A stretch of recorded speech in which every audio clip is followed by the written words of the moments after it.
Dobar dan, dragi moji. Dobrodošli na moj YouTube kanal. Danas za vas pripremam novogodišnje kuglice. Ukoliko želite da saznate ovaj recept, ostanite sa mnom. U jednu veću posudu dodate 200 g mljevenog keksa. Ja sam u ovom slučaju koristila plazmu keks, ali možete bilo koji naravno keks po vašem izboru. Zatim dodate 100 g šećera u prahu i sok od jedne pomoranđe.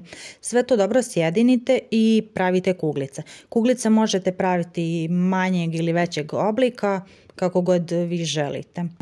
Oblikovane kuglice uvaljate u istopljenu bijelu čokoladu. Ja sam koristila 100 g bijele čokolade u kojoj sam dodala 2 kašike ulja i na kraju kuglice ukrasite po vašoj želji. Nadam se da vam se ovaj moj recept svidio. Ukoliko vam se svidio ovaj moj recept, obavezno ga isprobajte. Hvala svima na gledanju, hvala svima koji ste se pretplatili na moj kanal.